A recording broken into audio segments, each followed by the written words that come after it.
What I learned in the emergency room, part 1. A few weeks ago on a Friday night, I started watching The Queen's Gambit, which is a great Netflix show about a world chess champion. But shortly into that first episode, I noticed some pain start to develop on my left abdomen. And about 15 minutes after that, the pain gotten so worse that I could barely walk. So I made my way down my apartment stairs, out into my car where I had just enough energy and mobility to drive myself to the emergency room. Unfortunately, when I got there, it was packed. There was so many people there because of the COVID-19 pandemic, and a lot of the people there were in worse condition than I was. But after checking in and being curled up in pain in the waiting room, a doctor finally saw me after 2 to 3 hours, at which time the pain had just subsided. Despite the pain going away, the doctor still sent me off for x-rays, blood tests, and urine tests to see what the issue may be.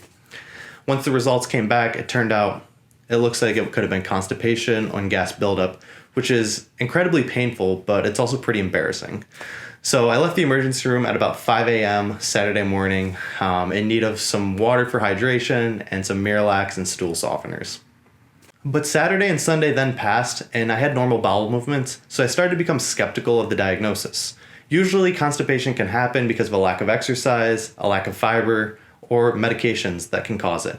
But I had been exercising every single day the past week. I'd been consuming 80 grams of fiber, which is 3 times the American Heart Association's recommendation, and I wasn't on any medications.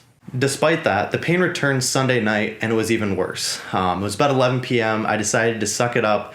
I was rolling around on the floor on pain. The pain was so bad, but at about 4 a.m., I finally fell asleep. Got some few hours of sleep before Monday morning's workday. Woke up again for work, maybe about 7 a.m., and shortly after waking up, I noticed the pain return again, and it was even worse this time than the night before. And so even if it could have been constipation or gas buildup, the pain was so bad that I decided I needed to go back to the emergency room. This time my stay there was for 24 hours before they finally diagnosed my issue correctly. But during those 24 hours, I started to see the competing priorities that hospitals had other than my health and recovery. So let's talk about hospitals and nutrition. Hospitals are usually busy, but with the current pandemic, they can be packed. And to deliver thousands of meals to all the patients in the hospital, they have to prioritize efficient meal delivery. This means providing meals that are cheap and affordable, quick and efficient to make, and are well received and tasty. This allows them to deliver thousands of meals throughout the day without many complaints or returns. But at what cost? Usually it comes at the cost of nutrient density, freshness of food, and individuals' requirements or needs. A study using the Nutrition Environment Measures survey criteria found that only 7% of meals offered at hospital cafeterias can be considered healthy. Another study found that only 25% of hospitals refer to nutrition recommendations when developing the food that's on their menu. In a world where most people are going to the hospital due to poor nutrition, hospitals do very little to treat the cause and a lot to mitigate the symptoms. But it's not just hospital cafeterias that are the problem. About 20% of hospitals contain fast food restaurants, and that number increases to about 30% in children's hospitals. And almost all hospitals contain vending machines with soda, candy, processed food, and junk food. These unhealthy food sources not only significantly increase the chances that the patients are going to consume them, but they start to make patients believe that these foods are healthy. I mean, if these foods are offered in hospitals, shouldn't they help the patients consuming them, not hurt them? I saw a study showing that one fast food meal consumed per week can increase someone's chances of dying by 20% from coronary heart disease. 2 to 3 meals, that number increases to 50%. And the thing is, these same meals that cause coronary heart disease are the same meals that are made available to the patients that are dying in hospitals from them. But those are just numbers and studies. What about my experience? Well, luckily there were no fast food restaurants in the hospital I was at, and if you looked hard enough at the menu, you could find something that was decent. But I didn't get a chance to place my order for 2 out of the 3 meals. For the first 2 meals, I was out for testing, and they just sent me the default meals. So what were the 2 default meals that they sent me? Someone who was suffering from gas and constipation? Let's look at it. For dinner, I received a mixed meal that I wouldn't consider that healthy. When I got the meal, I started Googling every single item that they gave me to determine, was it good for somebody dealing with gas and constipation? And here's what I found. I received pineapple, apple juice, and green beans, which were all pretty good for constipation.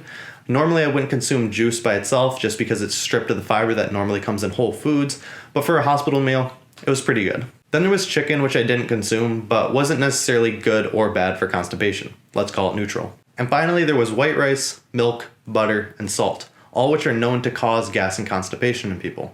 Now, doesn't it seem odd that they're serving food that can cause gas and constipation for someone who's in the hospital for gas and constipation reasons? Now, I know they can't have a dietitian on staff that hand selects every single meal for every single patient, but white rice, milk, butter, salt. There's almost no reason why anyone should consume added butter or salt. So why is it served as the default meal for patients? Did I fare any better for next morning's breakfast? They may have served me dessert. Now, they did give me fruit and juice again, but they also gave me more milk, more salt, and more butter. They did serve me scrambled eggs, which isn't the worst option, but also isn't great for somebody that's dealing with gas and constipation issues. On top of that, what they gave me was French toast, bacon, and a blueberry muffin. In what world were these healthy options for anybody who's in the hospital, whether it's for constipation or heart disease and cancer, which are the two leading causes of death in the United States? It's quite baffling. Luckily, I was available to place my order for the third meal, and this time I wanted to make sure I got a healthy option. So a woman started reading off the lunch menu to me, and what they had was beef stroganoff, stuffed shells, chicken fingers and french fries, hot dog, hamburger, or hot dog, and then apple pie or ice cream. And those were all the options she read off. I couldn't believe it. So I asked her, do you have any whole food plant-based options available? And she excitedly said, yes, I can get you a black bean burger and rice.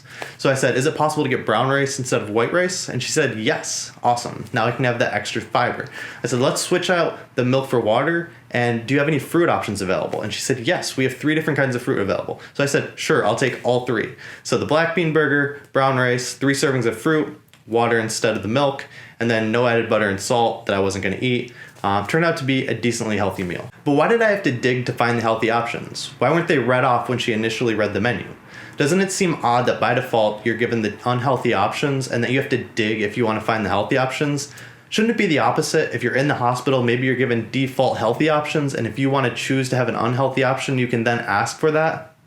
It'd be nice, but I was thankful with what I got. Throughout my visit, I took notes on the entire process as it was all new for me. Although I don't plan on being in the emergency room again, there was things that could be useful if I ever did go to the emergency room again, or could be useful to anybody watching this video now. So in regards to nutrition at hospitals, here are the 2 key lessons I learned. 1, hospitals will default you to cheap, efficient, salty, buttery, fatty meals. These are the meals that make up the standard American diet and are welcomed by most people. But they're also the same meals that get people to the hospital in the first place. I've since gone to the Dining Hospital's webpage to get more information, and I see that their health and nutrition is promoted all over the site. Here's a headline quote from the page. We are committed to health and nutrition, so we offer at least one menu item that fits into our Be in Balance program. But their commitment only goes as far as one meal. One meal that I had to dig through on a long list of menu items that didn't fit into their Be in Balance program. 2, hospitals have healthy options available if you're looking for them. Fortunately, hospitals are aware of this issue of unhealthy food in cafeterias, and they do try to offer at least one meal that is healthy. And so if you ask the hospital staff for their healthy options, they usually provide them to you. In my case, the person I asked was excited to offer healthy alternatives and find something that met my needs, which was great. These options aren't that popular, which makes them difficult to find, and it's why so many Americans' health is so poor. But if you take time to look over the menu, talk to the hospital staff, look for healthy alternatives, you'll usually find at least one menu item that meets your needs. A menu item that will not only help you in your recovery, but prevent you from getting in the hospital in the first place. Hospital cafeterias have transformed to offer the same food found in the standard American diet. Candy, soda, junk food, hospital food, salty, oily, sugary food. And this is because these foods are cheap, efficient, and well received by their patients. They're just easy to offer. But that's a lot of the reason why people are going to the hospital in the first place. The good thing is there's usually one item on that menu that is healthy. One item that's going to help you recover faster, and one item that's going to prevent you from getting in the hospital again in the future. But it all comes down to preparation. Read through the menu, talk to the hospital staff, put together a personal plan for you to become healthier and happier. Thanks for watching to the end of the video. If you like this video, please enable the like button. If you have any questions, drop them in the comments below. And if you're looking forward to videos like this in the future, please subscribe to my channel. And finally, if you want meals and meal plans that prevent disease, death, and disability, check out My Health Sciences Plus. Thanks again for watching. I look forward to seeing you guys next week.